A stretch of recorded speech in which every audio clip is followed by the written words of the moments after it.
बिस्मिल्लाहिर्रहमानिर्रहीम। अच्छा जी, तो हम लोग कर रहे थे आपका कंट्रोल अकाउंट्स का जो है हम चैप्टर कर रहे हैं। ठीक है, मैंने ये होमवर्क आपको दिया था कि आपने जो हैंड आउट मैंने अपलोड किया हुआ है उसका क्वेश्चन नंबर 2 आपको करना है। तो आपका क्वेश्चन नंबर 2 क्या क्या रहा है इसको देख लेते हैं। Prepare receivables and payables control accounts for the year ended 31st December 2012 from the following information। इन्होंने आपको रिसीवेबल्स और पेबल्स की मिक्स्ड इन्फॉर्मेशन दी हुई है। अब आपको पिक करना है कि कौन सी चीज कहाँ जाएगी। ठीक है, तो इसको जल्दी जल्दी देख लेते हैं।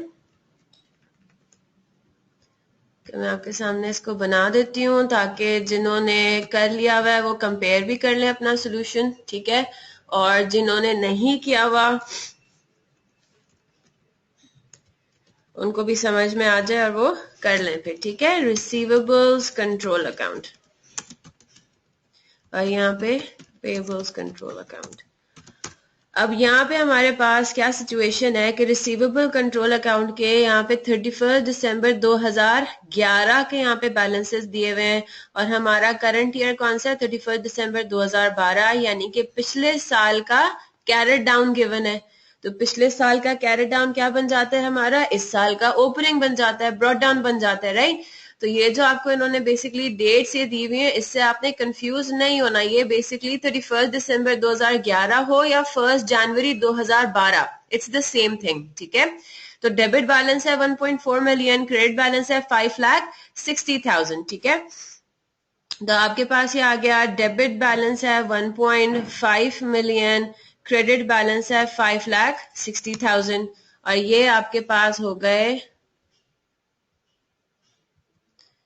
Broad downs. ठीक है जी,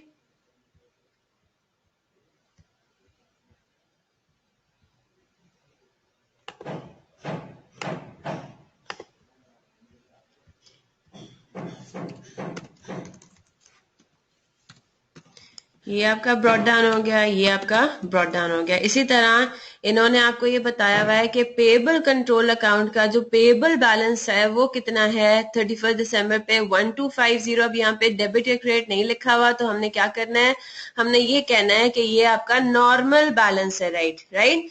तो आपने इसको क्या किया, नॉर्मल बैलेंस 1250,000 1250,000। ठीक है, ये आपका बैलेंस कैरेट ब्रॉड डाउन हो गया क्रेडिट साइड पे। फिर आपके पास आता है cheques issue to suppliers in settlement of 15.5 million. और कितने के चेक्स आपने इशू किए, 14.25 मिलियन के, यानी कि बैंक से पैसा कितना निकला, डेटर्स का बैलेंस आप कह रहे हो, अच्छा 1.4, ठीक है 1.4 मिलियन। ठीक है, अच्छा अब यहाँ पे वो क्या बात कर रहा है, अगली बात ये कर रहा है कि cheques issued to suppliers in settlement of 15.5 million, कि कितने की उसने उन्होंने इसने सेटलमेंट की 15.5 मिलियन की, लेकिन कितने के चेक्स इशू किए, सिर्फ 14.25 के, यानी कि रिमेनिंग 1.25 मिलियन क्या मिल गया इसको, डिस्काउंट मिल गया। ठीक है, तो हम इसको लिखेंगे कैसे, बैंक के आगे हमने लिखना है कितना, सॉरी बैंक के आगे हमने लिखना है कितना आ रहा था, 14.25 ना, 14,250,000। ठीक है, यानी कि चेक्स आपने इतने के इशू किए और रिमेनिंग 1.25 मिलियन क्या था, ये था आपका, मैंने उल्टा लिख दिया है, यहाँ पे नहीं आएगा, ये आएगा पेएबल साइड पे। ठीक है, ये पेएबल साइड पर आएगा, क्यों, क्योंकि हम ये कह रहे हैं कि चेक्स इशू टू सप्लायर्स, तो ये मैंने वो गलत साइड उस पर लिख दिया, मैंने रिसीवेबल कंट्रोल अकाउंट में लिख दिया था, तो ये कहाँ लिखना है बेसिकली आपने पेएबल कंट्रोल अकाउंट में। क्लियर है ना यहाँ तक। तो आपने यहाँ पे लिख दिया बैंक को डेबिट कर दिया क्योंकि बैंक आपका क्रेडिट हो रहा है, तो payable control account debit, bank credit. इसी तरह पेएबल कंट्रोल अकाउंट डेबिट और डिस्काउंट रिसीव्ड क्रेडिट। ठीक है, हाँ बच्चे ये 1,4 ही है, 1.4, 14.25, 14 पॉइंट जो मैं कह रही हूँ ना उसका मतलब है कि 14.25 मिलियन, 14,250,000। ठीक है, तो मैं उसको वो जब बोलते हुए मैं उसको 14.25 कह रही हूँ, लेकिन 14.25 बेसिकली क्या मतलब है, 14.25 मिलियन, 1.25 मिलियन। ठीक है, चले मैं अभी पूरी फिगर बोल दूंगी, चाहिए सही है। अब आगे जाके आपके पास आता है कैश सेल्स मेमोज इशूड, तो ये आपको नहीं लेना क्योंकि कैश सेल्स का कंट्रोल अकाउंट से कोई ताल्लुक नहीं। गुड्स रिटर्न टू सप्लायर्स, इसको हम क्या करेंगे अपने पेबल कंट्रोल अकाउंट में, ये भी कहाँ पे आ जाएगा डेबिट साइड पे। 5,50,000 आपका हो जाएगा परचेज रिटर्न्स। यहां तक सबने ठीक है? उस्मान, अच्छा उस्मान अभी नहीं है। मोहसिन यहां तक ठीक जा रहा है आपका? आई होप ठीक जा रहा हो क्योंकि ये तो काफी स्ट्रेट फॉरवर्ड चीज है। फिर यहाँ पे भी हमने ये बात डिस्कस की थी कि cheques receive from receivables in settlement of 17 million, यानी कि उन्होंने कितने का अपना हिसाब चुकाया 17 मिलियन का, कितना पे करके 16,290,000। तो हम ये देखेंगे जो रिमेनिंग अमाउंट है वो फिर क्या बन जाएगी आपकी डिस्काउंट अलाउड। तो क्या होगा आपका, यहाँ पे आपने क्रेडिट करना है 16,290,000, यानी कि आपको जो रिसीव हुआ है bank debit receivable control account credit, ठीक है, तो वो आपके पास आ गया 16,290 और रिमेनिंग कितना अमाउंट है 7,10,000। जो 7,10,000 है वो आप कहेंगे कि क्या है डिस्काउंट अलाउड। तो इसकी क्या डबल एंट्री हुई, डिस्काउंट अलाउड डेबिट और रिसीवेबल कंट्रोल अकाउंट यहाँ पे आपका क्रेडिट हो रहा है 7,10,000 से, ठीक है। फिर आगे चलते हैं, check receive from suppliers against return of goods. अब इसका क्या किया है Mohsin, check received from suppliers against return of goods, payable control account में डेबिट की है, डेबिट किया है, परचेज रिटर्न। अच्छा और नहीं जी है क्या, जरा बताओ मुझे क्या कह रहे हैं ये, चेक रिसीव्ड फ्रॉम सप्लायर्स। तो क्या होता है, चेक रिसीव किया यानी कि आपने पैसे रिसीव किए ना, गलत किया आपने। देखो क्या सिचुएशन है ये, अब मैं इसका पूरा सिनेरियो आपको देखो, अब आपको कुछ समझ नहीं आ रही ना क्या है। देखो परचेज रिटर्न तो कुछ और था, परचेज रिटर्न तो 5,50,000 था, वो तो हमने यहाँ पे रिकॉर्ड कर लिया हुआ है, अलग गिवन है वो। ये बात जो कर रहा है, क्या बात कर रहा है यहाँ पे, गुड्स रिटर्न टू सप्लायर्स 5,50,000, तो ये दोबारा रिटर्न गुड्स की थोड़ी बात कर रहे हैं। क्या कह रहे हैं, चेक रिसीव हुआ है हमें सप्लायर से। तो अगर कुछ समझ में नहीं आ रहा, चेक रिसीव होने का क्या मतलब है, आपने बैंक को किया है डेबिट, तो क्या क्रेडिट करेंगे, पेएबल कंट्रोल अकाउंट। बात समझ आ रही है, वो क्रेडिट होगा। आपने पेएबल कंट्रोल अकाउंट को सप्लायर चेक क्यों दे रहा है? हाँ अब मैं ये बताती हूँ कि सप्लायर चेक क्यों देगा। अब इसके लिए पूरी हम ट्रांजैक्शन ट्रेल समझ लेते हैं कि चेक क्यों देगा सप्लायर, सप्लायर का क्या वास्ता है, ठीक है। अच्छा अब देखें, मैं अगर आपको ये बताऊं कि फॉर एग्जांपल 1 जनवरी को क्या होता है, purchased goods on credit from mister A, कितने का, ₹1,00,000, ठीक है। 1 जनवरी को हमने परचेज किए गुड्स क्रेडिट पे मिस्टर ए से, डबल एंट्री क्या पास की, ये जो बात कर रहे हैं ना ये रिफंड सिचुएशन है। अगर आपको याद हो फॉर्मेट खोलो, पेबल कंट्रोल अकाउंट में रिफंड फ्रॉम सप्लायर्स भी है, अब हम उसकी बात कर रहे हैं, ठीक है। Purchase goods on credit from mister A ₹1,00,000, तो 1 जनवरी को क्या सिचुएशन होगी, 1 जनवरी को आप ये कहेंगे कि जी मेरा परचेजेस डेबिट होगा और क्या क्रेडिट होगा, पेएबल कंट्रोल अकाउंट क्रेडिट होगा, ठीक है। फिर आपके पास क्या सिचुएशन है, फॉर एग्जांपल 5 जनवरी को अगर हम ये करेंगे, कहें paid mister A by cheque, ठीक है, यानी कि 5 जनवरी को हमने क्या किया, मिस्टर ए को चेक की पेमेंट कर दी, तो ये किस ट्रांजैक्शन के थ्रू रिप्रेजेंट होगा, पेएबल कंट्रोल अकाउंट आपका हो जाएगा डेबिट और क्या क्रेडिट हो जाएगा, बैंक। इधर तक क्लियर है ना। अब अगर फॉर एग्जांपल मैं आपको ये कहूं कि पेमेंट करने के बाद मैं देखती हूं तो मुझे यहाँ इस जो गुड्स थी ना उसमें कोई डिफेक्ट नजर आता है, ठीक है, और मैं क्या कर देती हूँ, रिटर्न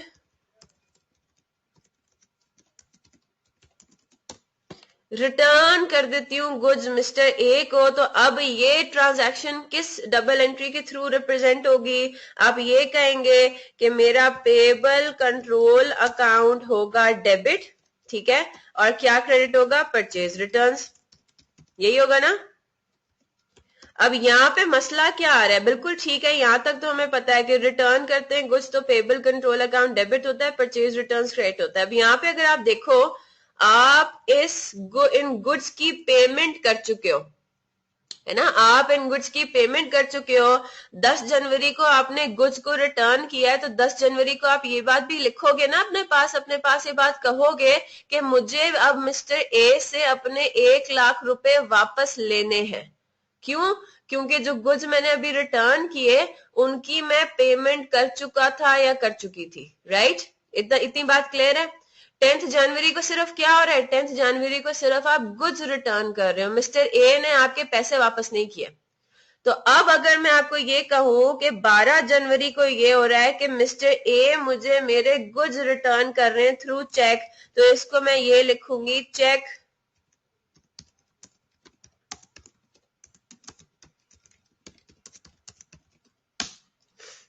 क्या हुआ, बैंक डेबिट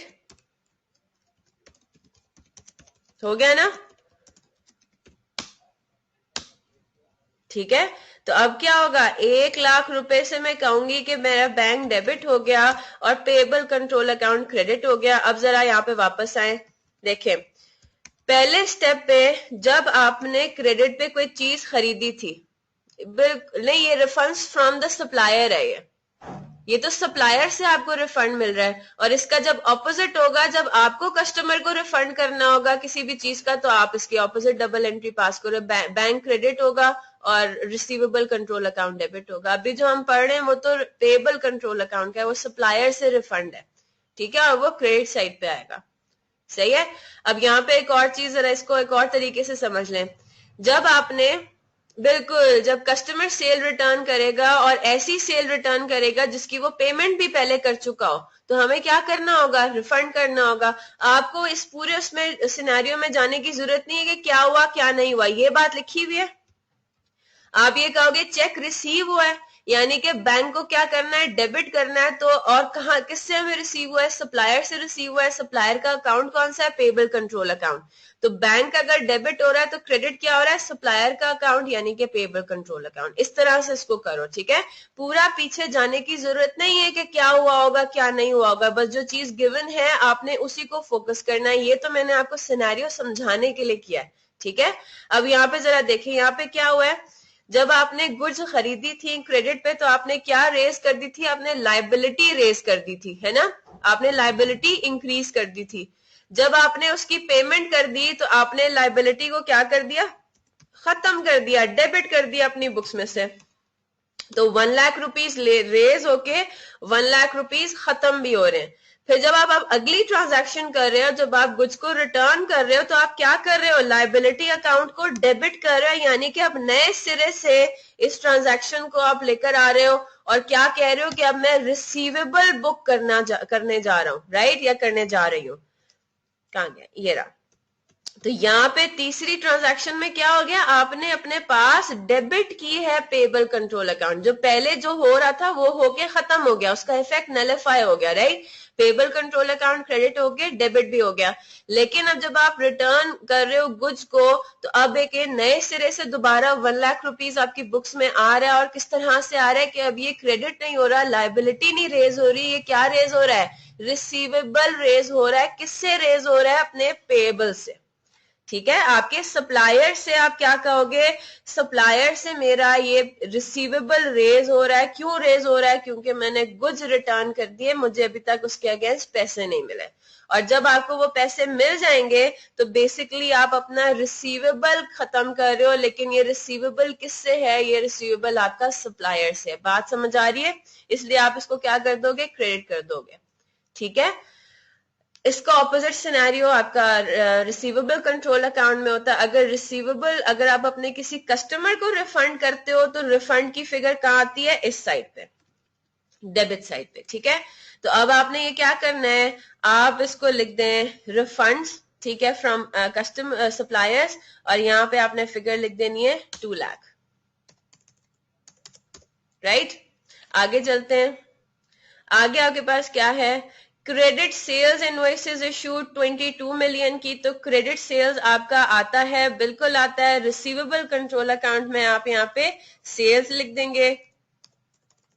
अच्छा, फिर आपके पास क्या सिचुएशन है, क्रेडिट सेल्स इनवॉइसेस इशूड हमने कर लिया। रिटर्न्स बाय कस्टमर्स पर आते हैं, तो फ्रॉम कैश सेल्स भी हो रहे हैं, फ्रॉम क्रेडिट सेल्स भी हो रहे हैं, तो हम सिर्फ और सिर्फ क्रेडिट सेल्स वाली रिटर्न्स को अपनी बुक्स में लेंगे, अपने कंट्रोल अकाउंट में लेंगे। बुक्स में तो खैर आएंगी, लेकिन कंट्रोल अकाउंट के अंदर सिर्फ और सिर्फ क्रेडिट सेल्स आएंगी। 7,80,000 कहां पे आएगा, क्रेडिट साइड पे, ठीक है। फिर आगे चलते हैं, गुड्स परचेज्ड ऑन क्रेडिट, यानी कि क्रेडिट परचेजेस है 18,560,000, तो यहाँ पे क्या, यहाँ पर आ जाएगा 18,560,000 और यहाँ पे आप लिख देंगे परचेजेस, ठीक है। फिर आपके पास क्वेश्चन में और क्या लिखा है, ये रहा, cash refund to a debtor who has paid the amount due twice. तो अब रिफंड जो है वो आपका किसी भी सिचुएशन के थ्रू हो सकता है। रिफंड आप इसलिए भी कर सकते हो कि कस्टमर ने आपको पैसे दे दिए थे, उसके बाद उसने सेल रिटर्न कर दी, तो अब आप उसको क्या कर रहे हो, रिफंड कर रहे हो। रिफंड यहाँ पे भी आ गया कि रिफंड इसलिए सिचुएशन हो गई क्योंकि डेटर ने आपको ट्वाइस द अमाउंट पेमेंट कर दी। तो क्या डबल एंट्री पास की है मोहसिन इसकी, मैम रिसीवेबल कंट्रोल अकाउंट में डेबिट की है। ठीक है, वेरी गुड। क्यों डबल एंट्री से समझे, कैश आपने पे किया है ना, कैश रिफंड किया है, तो कैश आपने कस्टमर को, अपने डेटर को पे किया, तो कैश हो गया क्रेडिट और डेबिट क्या होगा, receivable control account. Very good, 80,000 से यहाँ पे आपका हो गया रिफंड 80,000 डेबिट साइड पे, ठीक है। आगे चलते हैं, फिर आपके पास ये आ रहा है, cheque issued to a creditor on 28 December 2011 was dishonoured on 10 January 2012। तो डिसऑनर हो रहा है हमारे करंट पीरियड में। चेक इश्यू हुआ था पिछले साल, तो पिछले साल इश्यू होने की डबल एंट्री पास हो गई होगी। क्या पास हुई होगी, बैंक क्रेडिट और पेबल कंट्रोल अकाउंट डेबिट। ये कौन सी डेट पे हुआ होगा, 28 दिसंबर 2011 पे, जैसे ही हमने चेक इश्यू किया, राइट, ये पिछले साल हो गया। लेकिन वो डिसऑनर कब हो रहा है, वो डिसऑनर हो रहा है हमारे पीरियड में। तो अब रिवर्सल ऑफ दैट एंट्री हमें करनी है इस पीरियड में। क्या होता है, बैंक हो जाएगा डेबिट, पेबल कंट्रोल अकाउंट हो जाएगा क्रेडिट 2 लाख से, ठीक है ना।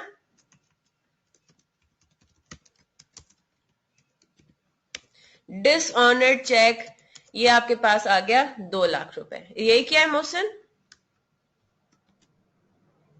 जी मैम। Very good.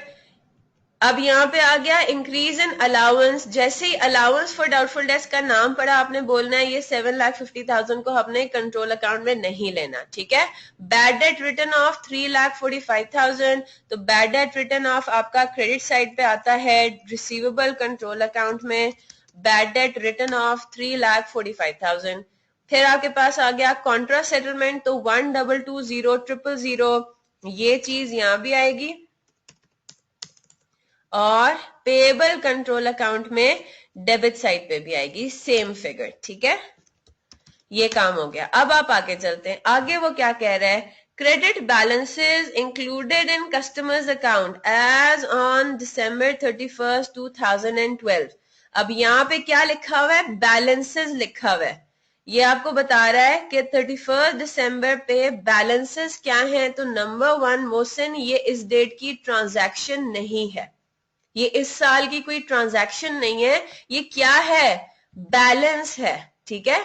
यानी कि बैलेंस कैरेड डाउन है December 31st पे, वो December 31st की उसने डेट डाली हुई है, यानी कि साल के आखिर पे कोई बैलेंस खड़ा हुआ है, वो क्रेडिट बैलेंस है। कहाँ खड़ा हुआ है, कस्टमर्स के अकाउंट्स में। यानी कि हम क्या करेंगे, कहेंगे रिसीवेबल कंट्रोल अकाउंट में एक क्रेडिट बैलेंस आ रहा है, कितने का, 3,20,000 तक का। तो क्रेडिट बैलेंस कहां पे लिखते हैं आप, डेबिट साइड पे लिखते हैं। तो कुछ भी नहीं है, ये क्या है, ये बैलेंस कैरेड डाउन है, क्रेडिट बैलेंस, ठीक है। क्रेडिट बैलेंस कैरेड डाउन है। क्या करेंगे अब आपने इसको बैलेंसिंग करनी है इसकी।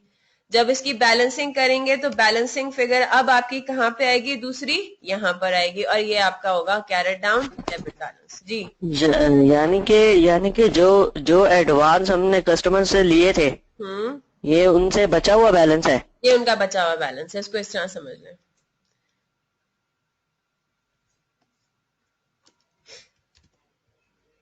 मतलब इसमें उसने इसमें इसने स्पेसिफिकली ये नहीं बताया हुआ कि भाई एडवांस आपने कितने का लिया हुआ है, तो हो सकता है कहीं ना कहीं ये बात मेंशन हुई है यहाँ पे, जो बैंक से हमें पैसे मिले नहीं हैं। मैम, ऊपर ओपनिंग बैलेंस दिया हुआ ना हाँ 560,000। हाँ, नहीं नहीं नहीं, वो तो दूसरा है ना।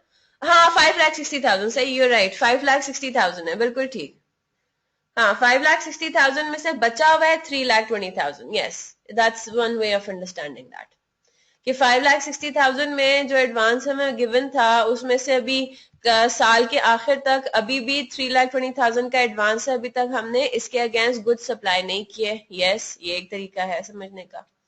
और दूसरे सिनेरियो में पेबल कंट्रोल अकाउंट में आपको इस तरह के कोई बैलेंस के बारे में एक्स्ट्रा नहीं बताया हुआ, तो क्या होगा, आप एक ही बैलेंसिंग फिगर निकाल सकते हो ना क्वेश्चन के अंदर, एक ही मिसिंग इंफॉर्मेशन होगी, तो इसका मतलब है कि कैरी डाउन इस क्वेश्चन में सिर्फ और सिर्फ एक ही है, ठीक है, इस उसमें कंट्रोल अकाउंट के अंदर। तो आपने बिल्कुल उसी तरह से बैलेंसिंग करनी है। जब आप बैलेंसिंग करेंगे तो आपके पास आंसर आएगा 1690,000, ठीक है। तो आपके पास पेबल कंट्रोल अकाउंट का क्रेडिट बैलेंस है 1690,000, रिसीवेबल कंट्रोल अकाउंट के दो बैलेंस कैरेट डाउन हैं, डेबिट बैलेंस, क्रेडिट बैलेंस आपको सवाल में गिवन है और डेबिट बैलेंस है 3895,000। क्लियर है मोहसिन?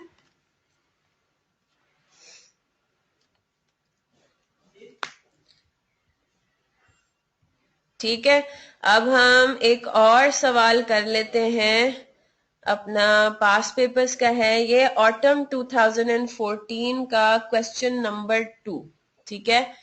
अब इसके अंदर एक दो चीजें हैं जो कि, एक ही चीज है जो कि अभी तक हमने नहीं पढ़ी हुई, तो वो मैं उसका सिर्फ आपको बता दूंगी कि क्या करना है, ठीक है।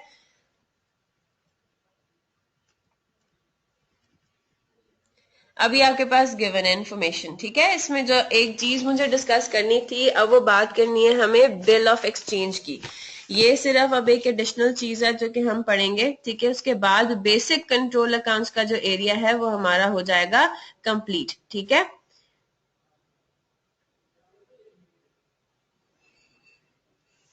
चले, पहले हम देख लेते हैं बिल्स ऑफ एक्सचेंज के बारे में, ठीक है। पहले सवाल को पढ़ लेते हैं ताकि हमें आइडिया हो जाए क्या है ये। The following information is available in respect of debtors and creditors of सारेम लिमिटेड, ठीक है। और वो ये कह रहा है, summary of transactions that took place during the year ended 30th June 2014 is as follows। और इसने पहले आपको क्या दे दिया, पहले इसने आपको दे दिया कि control accounts of debtors and creditors had balances of ₹1744,500 and 1366,000 respectively on 1 जुलाई 2013, ठीक है। यानी कि 1 जुलाई 2013 पे आपके पास ये बैलेंसेस हैं। Summary of transactions that took place during the year ended 30 June 2014 is as follows। और आपको नीचे इंफॉर्मेशन दी हुई है, क्रेडिट परचेजेस हैं, परचेज रिटर्न्स हैं, क्रेडिट सेल्स हैं, सेल्स रिटर्न्स हैं, cash receive from customers, discount allowed to customer, cash paid to suppliers, debtors balances return off, discount receive from vendors, vendors से मुराद क्या है, सप्लायर्स, सेलर्स, जिनसे आपने चीजें खरीदी हो, ठीक है। तो डिस्काउंट रिसीव किया आपने उनसे। फिर आगे लिखा हुआ आ रहा है bill of exchange received from customers, ठीक है। ये क्या होता है देखते हैं अभी। कॉन्ट्रा सेटलमेंट है, फिर नीचे bill of exchange given to suppliers, और फिर नीचे क्या है, बिल ऑफ एक्सचेंज डिसऑनर्ड, ठीक है। तो अब ये जो बिल ऑफ एक्सचेंज की सिचुएशन है, अब हम इसको ये पढ़ते हैं, ठीक है। अच्छा, अब डबल एंट्री करते हुए हमने, अच्छा नीचे भी दो चार और चीजें ये भी पढ़ लेते हैं। द फॉलोइंग डिस्क्रिपेंसीज यानी कि एरर्स, ठीक है, have been discovered in the recording of transactions.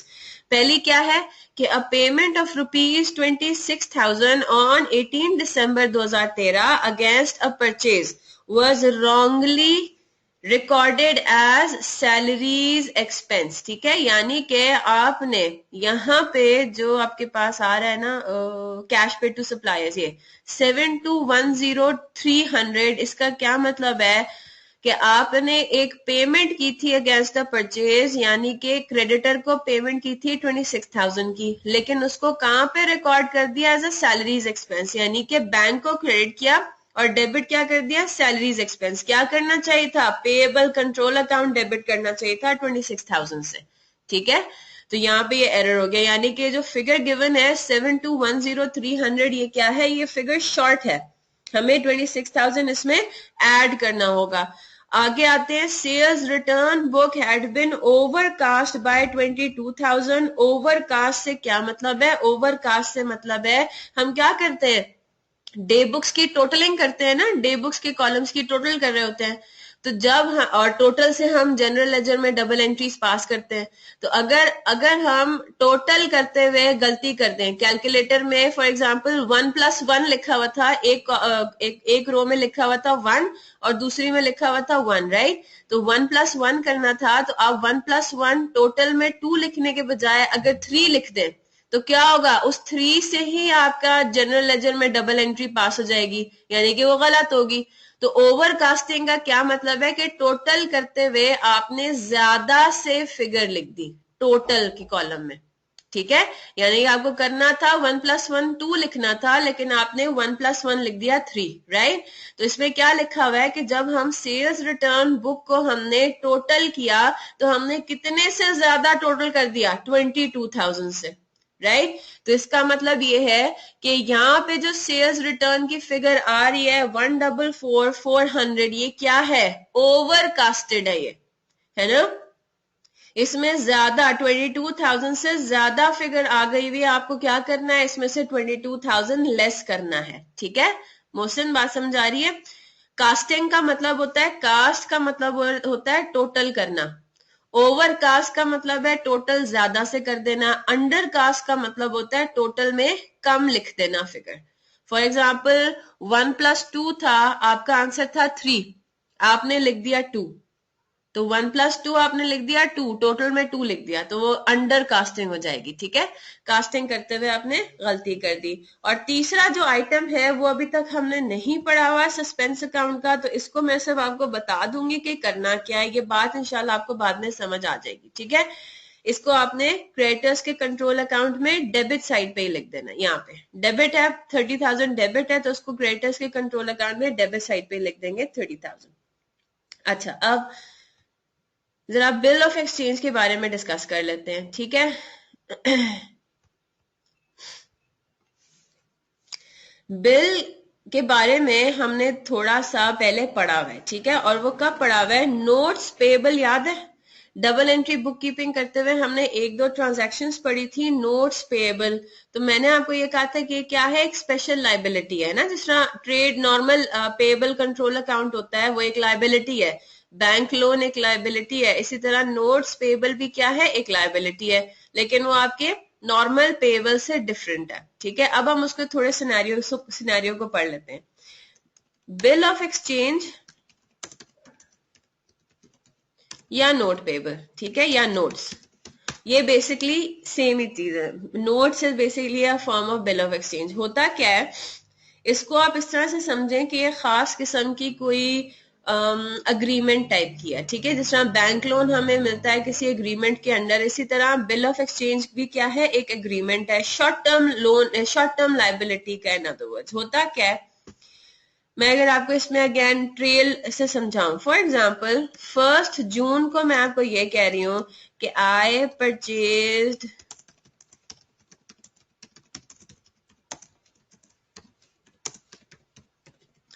मैंने नॉर्मल क्रेडिट टर्म्स के ऊपर नॉर्मल ट्रांजैक्शन के तौर पे परचेज किए गुड्स क्रेडिट पे मिस्टर सी से 50,000 रुपए के। तो ये ट्रांजैक्शन किस डबल एंट्री के थ्रू आपको नजर आएगी, ये आपको रिप्रेजेंट करता है, परचेजेस आपके हो जाएंगे डेबिट और क्रेडिट क्या होगा, पेएबल कंट्रोल अकाउंट, क्योंकि नॉर्मल क्रेडिट टर्म्स है, नॉर्मल ट्रांजैक्शन है आपकी, ठीक है। अच्छा, फिर क्या होता है, फिर मिस्टर सी और मैं, जो मेरा बिजनेस है, हम अग्री करते हैं कि हम इस नॉर्मल लाइबिलिटी को कन्वर्ट कर देते हैं एक स्पेशल लाइबिलिटी में। इस नॉर्मल लाइबिलिटी में हम एक अग्रीमेंट ले आते हैं जिसको कहते हैं bill of exchange, bill of exchange होता क्या है? Bill of exchange is nothing, it's a kind of a receipt, रसीद किस्म की होती है ये, ठीक है। जिस तरह चेक एक रसीद होता है ना, इस तरह बिल ऑफ एक्सचेंज भी एक डॉक्यूमेंट है, ठीक है। अब होता क्या है, देखो यहाँ पे जब हम बात करते हैं ना, यहाँ पे मैं उसकी टेक्निकलिटीज में नहीं जा रही कि बिल ऑफ एक्सचेंज में क्या क्या चीजें होती हैं, लेकिन उसको इस तरह से समझ लो कि इसमें बैंक भी इन्वॉल्व हो जाता है। बिल ऑफ एक्सचेंज एक इस तरह की एग्रीमेंट होती है कि जिसमें गारंटी का कॉन्सेप्ट आ जाता है, बैंक इन्वॉल्व हो जाता है, और मतलब इसमें काफी डिफरेंट चीजें हैं। इसको थोड़ा लीगली स्पीकिंग ये थोड़ा सा कॉम्प्लेक्स स्ट्रक्चर टाइप का होता है, ठीक है। मतलब यहाँ पे 1 जून को मैं क्या कर रही हूँ, 1 जून को तो मैं सिंपली मिस्टर सी से चीजें खरीदी और मैंने उनको कहा कि भाई उधार पे दे दो, ठीक है, और बस, ठीक है। मिस्टर सी ने कहा ठीक है, इतने दिन का उधार है और खत्म, राइट। अब होता क्या है, 5 जून को मैं और मिस्टर सी हम दोनों ये डिसाइड करते हैं कि हम इस पूरी ट्रांजैक्शन के अगेंस्ट क्या ले आते हैं, बिल ऑफ एक्सचेंज ले आते हैं। अब डॉक्यूमेंट्स कौन इशू कर रहा है? मैं इशू कर रही हूँ बिल ऑफ एक्सचेंज, ठीक है। जिस तरह चेक भी मैंने इशू करना है ना, चेक भी मैंने इशू करना है क्योंकि पेमेंट मैंने करनी है। तो पेमेंट मैंने करनी है तो मैं क्या कहूंगी, अब मैंने क्या कर देना है, इशूड बिल ऑफ एक्सचेंज, यानी कि मैंने बिल ऑफ एक्सचेंज इशू कर दिया अगेंस्ट द ट्रांजैक्शन अबव, ठीक है। तो हुआ क्या, मैंने पहले बिल्कुल नॉर्मल तरीके से इसको खरीदा था, ठीक है, लेकिन फिर 4-5 दिन के बाद हमने ये अग्री किया कि हम इस नॉर्मल सिनेरियो को एक स्पेशल सिनेरियो में कन्वर्ट करना चाहते हैं। अब हम ऊपर वाली ट्रांजैक्शन के अगेंस्ट क्या इशू करना चाह रहे हैं, बिल ऑफ एक्सचेंज। तो इशूअर कौन होगा, issuer of bill of exchange वो होता है जिसने पेमेंट करनी होती है, ठीक है।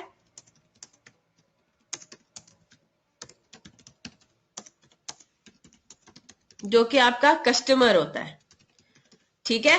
तो इस सिनेरियो में कस्टमर कौन है, कस्टमर मैं हूं, मेरा बिजनेस कस्टमर है, ठीक है। बात समझ आ रही है?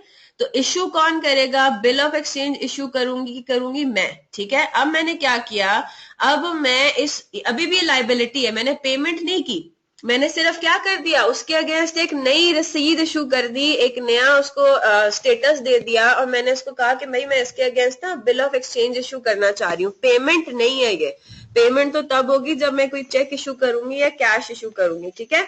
पेमेंट नहीं हुई, लेकिन अभी क्या बन गया, अभी भी ये लायबिलिटी है, लेकिन ये नॉर्मल लायबिलिटी नहीं है, अभी ये स्पेशल लायबिलिटी में कन्वर्ट हो जाएगा बिल्स पेबल के नाम से। तो आपने सबसे पहले क्या करना है, सबसे पहले तो आपने इसको नॉर्मल लायबिलिटी के अकाउंट से निकाल देना है।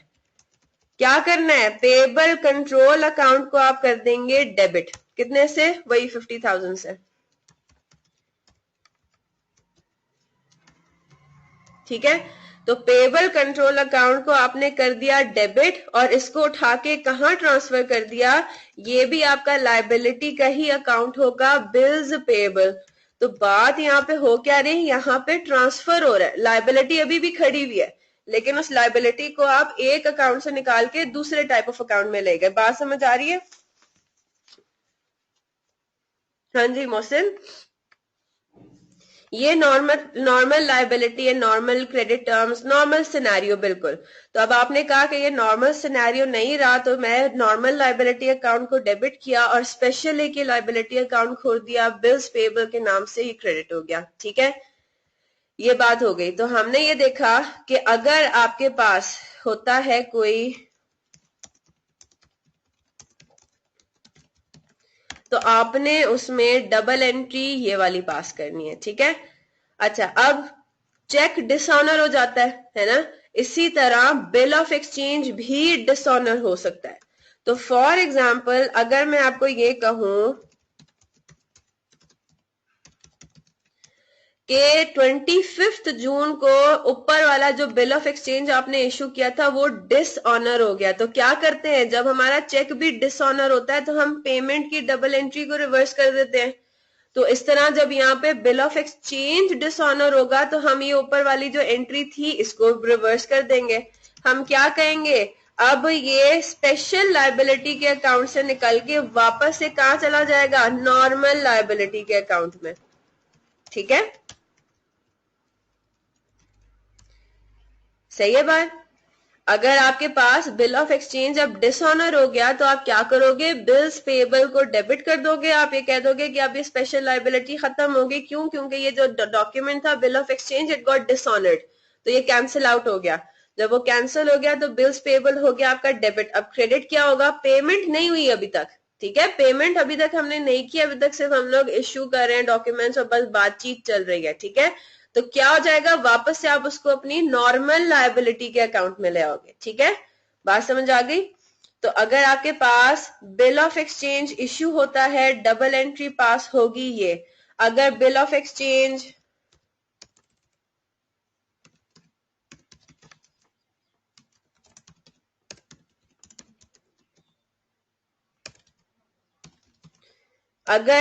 एक्सचेंज डिसऑनर होता है तो आपका डबल एंट्री ये पास होगी। क्लियर है यहां तक मोहसिन? अगर फॉर एग्जाम्पल आपके पास 25 जून को ये, जी जी बोले। नहीं, मैंने क्या, क्लियर है, क्लियर है। चले ठीक है।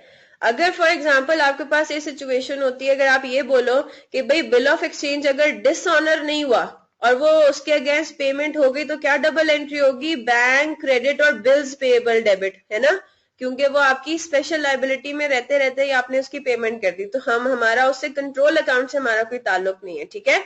अगर वो डिसऑनर हो जाता है तो वो वापस से कंट्रोल अकाउंट में आएगा और फिर अगर पेमेंट होती है तो आपको इतनी बात तो समझ में आ गई कि वो फिर पेमेंट होगी आपके कंट्रोल अकाउंट के थ्रू, राइट।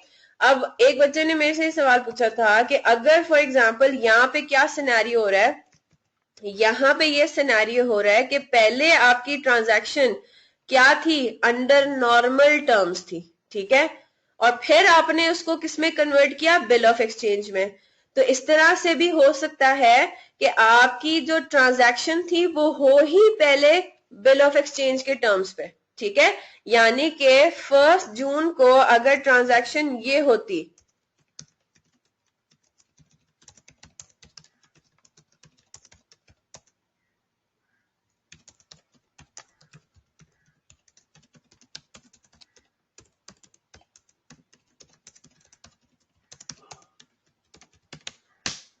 अगर पहली ट्रांजैक्शन ही यही होती कि परचेज हुआ है क्रेडिट पे और ट्रांजैक्शन के टाइम पे ही मैंने क्या इश्यू कर दिया, बिल ऑफ एक्सचेंज, तो उसमें क्या कंट्रोल अकाउंट का कोई ताल्लुक होगा? बिल्कुल भी नहीं।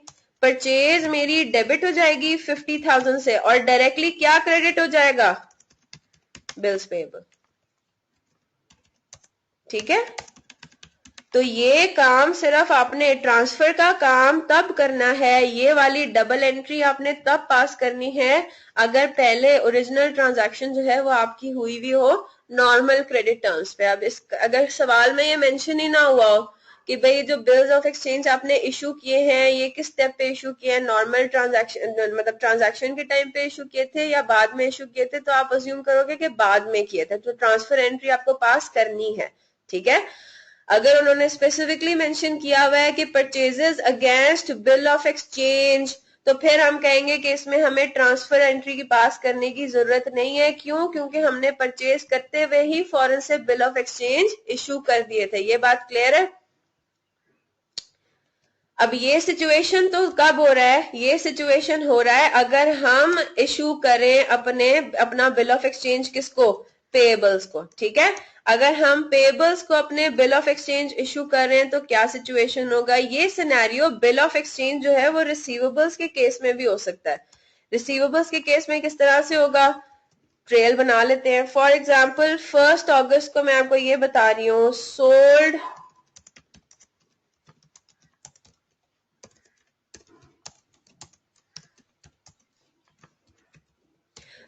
Goods on credit to mister G ₹60,000, तो हम क्या करेंगे, रिसीवेबल कंट्रोल अकाउंट को हम कर देंगे डेबिट 60,000 से और क्या क्रेडिट करेंगे, सेल्स। ये काम आपने कर लिया, ठीक है। फॉर एग्जाम्पल फिर 10 अगस्त को ये डिसाइड होता है अब कौन इश्यूअर कौन होगा बिल ऑफ एक्सचेंज का, मिस्टर जी, क्योंकि मिस्टर जी कस्टमर है ना। तो हम क्या करेंगे, अब यहाँ पे हम लिखेंगे received bill of exchange from mister G, ठीक है, तो अब इस सिनेरियो में बिजनेस क्या होगा, बिजनेस अब रिसीव करेगा बिल ऑफ एक्सचेंज अपने कस्टमर से।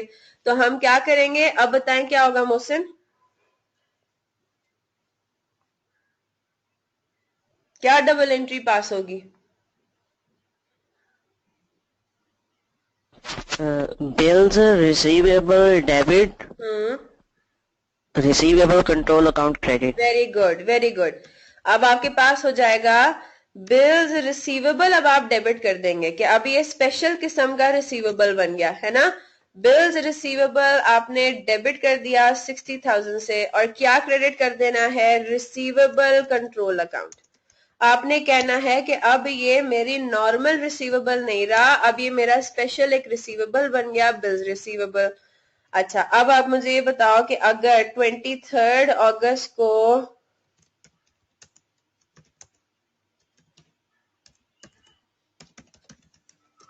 अब अगर वो डिसऑनर होता है, ये वाला बिल जो था, उप्स क्या हो गया, ये अगर आपका हो जाता है डिसऑनर, ये जो आपने मिस्टर जी से बिल रिसीव किया था, तो क्या हो जाएगा, वो वापस से रिवर्ट कर जाएगा किसमें, नॉर्मल कंट्रोल अकाउंट में, है ना, नॉर्मल रिसीवेबल। तो रिसीवेबल कंट्रोल अकाउंट अब दोबारा से आपका क्या हो जाएगा, डेबिट हो जाएगा, बिल्स रिसीवेबल हो जाएगा क्रेडिट। ठीक है, तो डिसऑनर, अगर कस्टमर से कोई बिल रिसीव हुआ वो डिसऑनर हुआ तो डबल एंट्री ये पास हो गई। अगर आपके कस्टमर ने आपको इशू किया है, आपने रिसीव किया है कोई बिल ऑफ एक्सचेंज, तो डबल एंट्री ये हो गई। ठीक है, नोट कर लिया ये। और ये सिनेरियो भी एक सेकंड सिर्फ मैम, मैम के सिर्फ एक सेकंड नोट कर रहा हूँ। और ये सिनेरियो भी तब होगा जब आपकी ओरिजिनल ट्रांजैक्शन थी नॉर्मल टर्म्स पे, और बाद में आपने बिल ऑफ एक्सचेंज इशू किया या रिसीव किया। ठीक है, अगर पहले ही स्टेप पे आप ये लिख देते, sold goods on credit to mister G,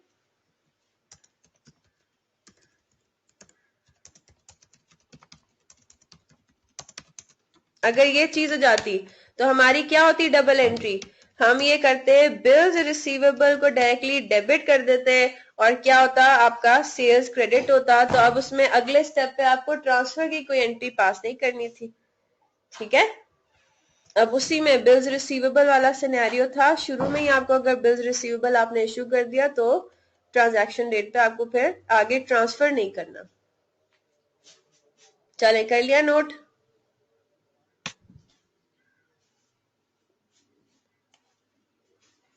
ठीक है, अब क्वेश्चन पे चलते हैं। ये क्वेश्चन है आपका ऑटम 2014 का क्वेश्चन नंबर 2। ठीक है, तो नोट कर ले, आई कैप की वेबसाइट पे अवेलेबल है ऑटम 2014 क्वेश्चन नंबर 2। अब इसको शुरू करते हैं फिर।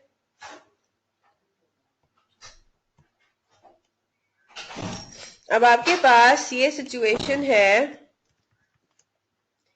ठीक है, आपके पास अब ये आ गया, ये मैं बना देती हूँ इसका टी अकाउंट, आप लोग भी अपने पास इसको बना लें। ठीक है,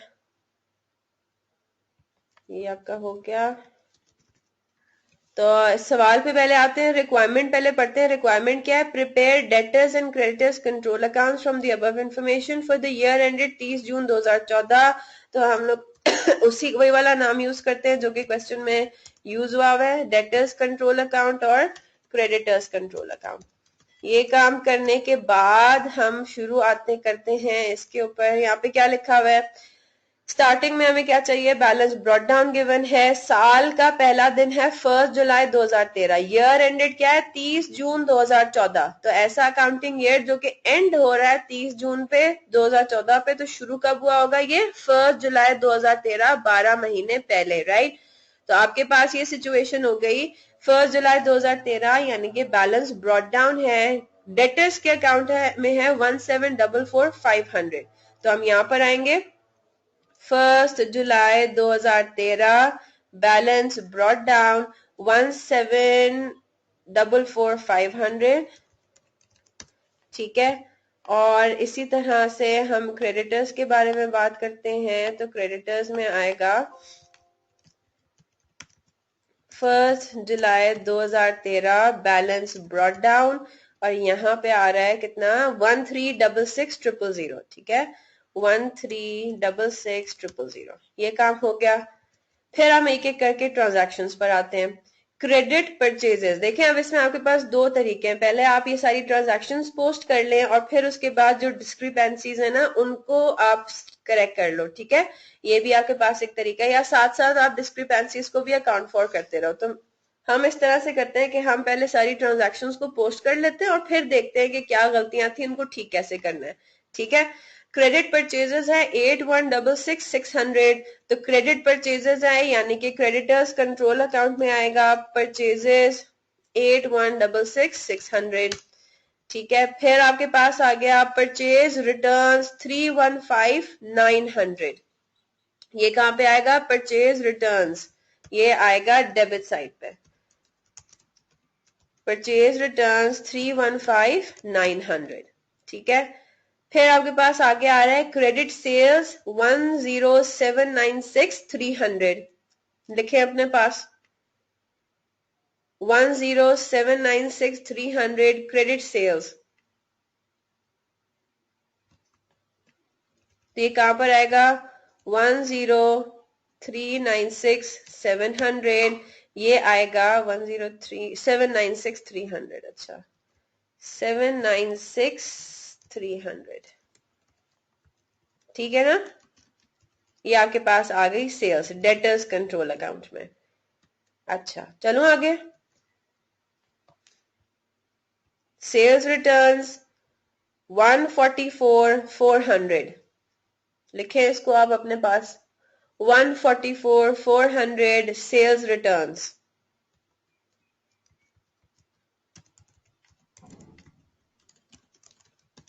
सेल्स रिटर्न्स, ठीक है, डेटर्स कंट्रोल अकाउंट के क्रेडिट साइड पे। फिर आगे आते हैं कैश रिसीव फ्रॉम कस्टमर्स 9404,300, लिखे अपने पास कहां पे होगा ये? Cash received from customers 9404,300, 9404,300 debtors control account के क्रेडिट साइड पे। फिर आते आगे discount allowed to customers 348,000, discount allowed to customers 348,000। तो डिस्काउंट अलाउड भी आपका यहीं पे होगा, ठीक है। फिर आपके पास है cash paid to the suppliers 7210,300। अभी हम एज इट इज लिख रहे हैं चीजों को, जो गलतियां हुई हैं हम बाद में उनको एडजस्ट करेंगे। कैश पेड टू सप्लायर्स 7210,300, तो 7210,300 आएगा क्रेडिटर्स कंट्रोल अकाउंट के डेबिट साइड पे।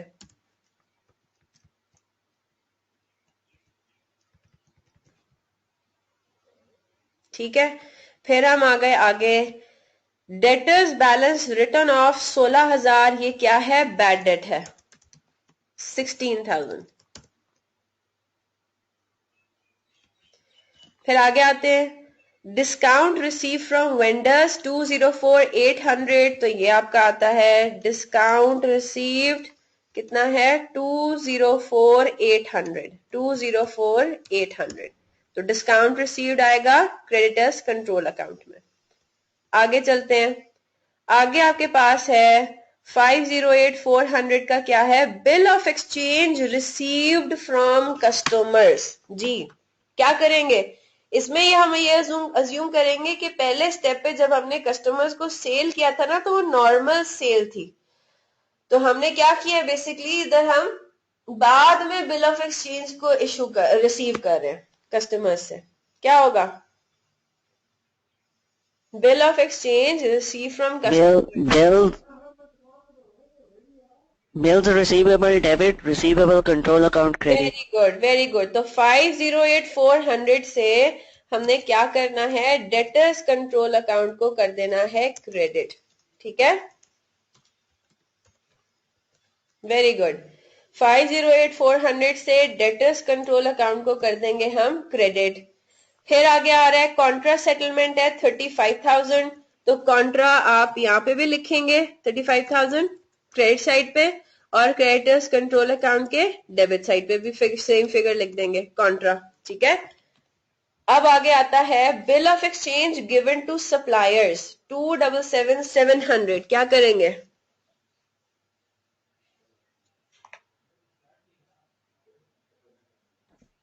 Payable control account debit, bills payable credit. Very good. 277 देख के बता रहे हैं या सोच के बता रहे हैं?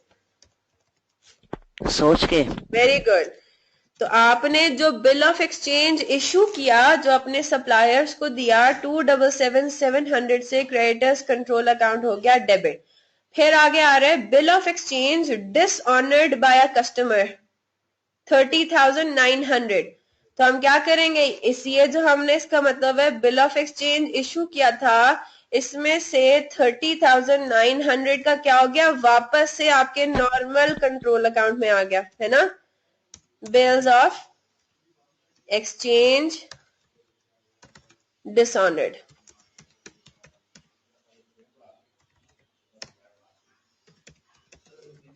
ठीक है, तो 30,900 क्या हुआ, वापस से आपकी नॉर्मल लायबिलिटी अकाउंट में आ गया।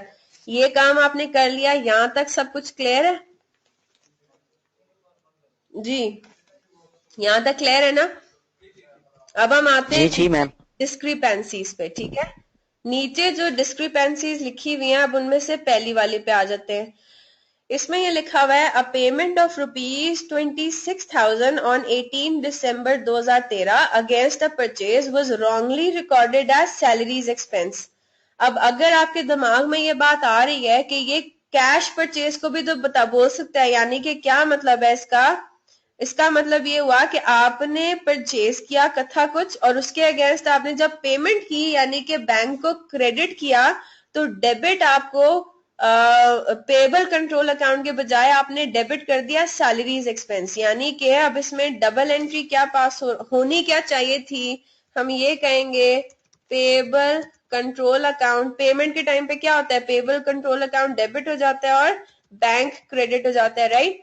तो आपके पास 26,000 से ये डबल एंट्री पास होनी चाहिए थी, लेकिन हुआ क्या, गलती क्या हो गई कि बैंक तो क्रेडिट हुआ ही, बैंक या कैश जो भी, ठीक है, बैंक तो क्रेडिट हुआ ही कितने से, 26,000 से, लेकिन इस पेमेंट को कैसे रिकॉर्ड कर दिया गया, as if it was a salaries expense, यानी कि सैलरीज एक्सपेंस डेबिट हो गया 26,000 से।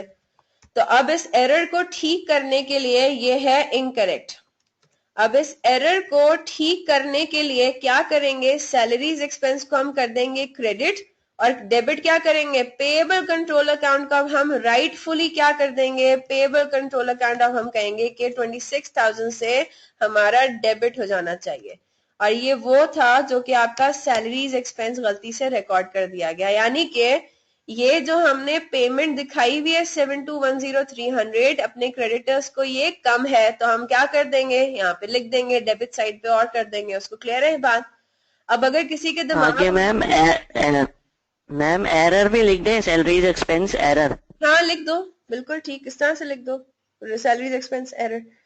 अब अगर किसी के दिमाग में ये बात आ रही है कि payment of ₹26,000 against a purchase का मतलब कैश परचेज भी तो हो सकता था, कि आप परचेज डेबिट और बैंक क्रेडिट करने के बजाय आपने सैलरीज एक्सपेंस डेबिट और बैंक क्रेडिट कर दिया, तो उसमें तो कंट्रोल अकाउंट की कोई गलती है ही नहीं। तो मैं उसका जवाब आपको ये दूंगी कि देखें, सवाल के अंदर आपको कहीं पे कैश परचेजेस दिया हुआ है नहीं ना, तो हम ये बात कह सकते हैं कि हो सकता है कोई कैश परचेज होती ही ना हो। ठीक है, हो सकता है कि इस बिजनेस के लिए कैश परचेज कोई होती ना हो, सारी परचेजेस आपके पास देखे सिर्फ क्रेडिट परचेजेस ही दी हुई है। ठीक है, तो आपने क्या करना है, उसी फ्लो में चलना है, और आपने यही कहना है कि ये जो पेमेंट है फिर ये कैश परचेज की नहीं है, ये किसकी ये किस ट्रांजैक्शन के अगेंस्ट पेमेंट है, क्रेडिट परचेज, यानी कि उसमें पेएबल कंट्रोल अकाउंट इन्वॉल्व होगा। Is that clear? ठीक है, तो हमने इसको ये कहना है कि हमने बेसिकली अपने क्रेडिटर को पेमेंट जो की थी वो 26,000 की रिकॉर्ड होगी, जस्ट एज इफ हमने सैलरी पे की, हालांकि वो सैलरी नहीं थी, तो वो क्रेडिटर को हमने यहाँ पे फर्दर डेबिट कर दिया। अब आगे चलते हैं। अगला आपके पास एरर क्या है, सेल्स रिटर्न जो बुक थी ना, it had been overcast by ₹22,000, यानी कि यहाँ पे जो सेल्स रिटर्न की फिगर है 144,400, ये बेसिकली ओवर एडेड है। इसको अब हमने क्या करना है, कम करना है। तो आप इधर आ जाएं, सेल्स रिटर्न की इनकरेक्ट फिगर आप क्रेडिट साइड पे ले जा चुके हुए हैं 144,400 की, ठीक है, ये यहाँ पे आ रही है। और मैं आपको ये बोल रही हूँ कि ये 144,400 ज्यादा फिगर आपने लिख दी है गलती से, इसको जरा 22,000 से कम करें। तो आप क्या करेंगे, आप ये कहेंगे कि अच्छा ये क्रेडिट साइड पे लिखी हुई है, अब उसको कट करूं फिर इसकी जगह सही वाली फिगर लिखूं, ये काम क्यों नहीं करते। 144,400 को क्रेडिट साइड पे ही रहने देते हैं, 22,000 लिख देते हैं हम डेबिट साइड पे, तो वो इफेक्ट उसका नलिफाई हो जाएगा, है ना। सेल्स रिटर्न्स ओवरकास्ट, है ना। या तो ये काम करें, या फिर जब आप ये ट्रांजैक्शंस लिख रहे थे तो तभी आप साथ ही इनकी करेक्शन भी करते रहते हैं, 144,400 में से माइनस कर देते 22,000 और फिगर वो वाली यहाँ लिख देते हैं। या तो वो तरीका है, या फिर ये है कि 144,400 को उधर ही लिखा रहने दें और 22,000 डेबिट साइड पे लिख दें। क्लियर है बात। अब जो आखिरी इसकी डिस्क्रिपेंसी है उसमें अभी आपने कुछ भी नहीं समझना, आपको समझ में नहीं आएगी, बस आप मेरी बात ये सुन लें। आपने इसको 30,000 को क्रेडिटर्स कंट्रोल अकाउंट के डेबिट साइड पे लिख देना है। तो क्रेडिटर्स कंट्रोल अकाउंट के डेबिट साइड पे फॉर द टाइम बीइंग आपने सस्पेंस अकाउंट का यहाँ पे टाइटल दिया और यहाँ पे उसको लिख दिया 30,000 को डेबिट साइड पे। सही है। अभी क्या करना है, कुछ भी नहीं करना, बैलेंसिंग करें इसकी, ठीक है। बैलेंसिंग जब हम करेंगे तो हमें ये पता लगता है कि जो बैलेंस कैरेट डाउन है क्रेडिटर्स कंट्रोल अकाउंट का वो आएगा 1,432,900, ठीक है। ये आपका आ गया कैरेट डाउन, और इधर का कैरेट डाउन आपके पास आएगा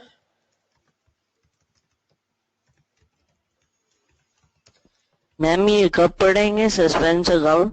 ये भी थोड़ा आगे आगे जाके पढ़ेंगे बच्चे, ये हम पढ़ेंगे final account, error sorry rectification के चैप्टर में है मेरे ख्याल से। के चैप्टर में आएगा, ये हम पढ़ेंगे फाइनल अकाउंट से पहले, ठीक है। चलें जी, क्लियर है बात। तो आपने ये कैरेट डाउन निकाल लिया 2137,600 और दूसरी साइड पे आएगा 1,432,900, ये आपकी बैलेंसिंग फिगर्स आ गई, ठीक है। अब आपका एक होमवर्क है, ये मैं कंट्रोल अकाउंट्स वाली चीज आपकी इंशाल्लाह अपलोड कर दूंगी। आपने उसमें से क्वेश्चन I-22 करना है, ठीक है। और ये आपका है नहीं, ये पैक का अपना सवाल है, इसमें आपने I-22 अपने पास लिख ले, मैं अपलोड कर दूंगी इसको, ठीक है। डॉक्यूमेंट को मैं अपलोड कर दूंगी इंशाल्लाह LMS वाली लिंक पे। I-22 का पहला पार्ट सिर्फ वो आपने अटेम्प्ट करना है, ठीक है। एक सेकेंड मैं देखती हूँ, अगर मेरे पास सॉफ्ट में है तो मैं थोड़ा सा डिस्कस भी कर लूँ आपसे।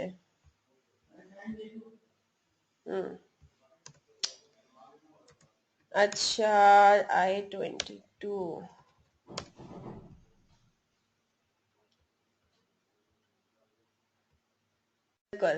I-22 आपका है ये वाला, ठीक है, मिस्टर रिजवान का। अब I-22 को आपने सिर्फ पढ़ना किधर तक है, सिर्फ यहां तक पढ़ना है, सिर्फ यहां तक पढ़ना है। 3447 जो नीचे शुरू हो रही है ना बात, ये नहीं पढ़नी। और इसके 3 पार्ट्स हैं, prepare sales ledger control account for the year ended July 15, draw up a revise sales ledger control account, और ये prepare a statement of reconciliation. इसमें से सिर्फ पार्ट ए आप अटेम्प्ट करेंगे, आपका होमवर्क है, और आपने इसको पढ़ना कहां तक है, सिर्फ यहां तक पढ़ना है। इसको फिर हम इंशाल्लाह कल कंटिन्यू करेंगे। कल हम इंशाल्लाह करेंगे आपका जो सेकंड पार्ट है कंट्रोल अकाउंट्स का, preparation of basic control accounts तो हम कर चुके हैं, हमने अभी करना है statement of reconciliation, reconciling the errors in control accounts, ठीक है।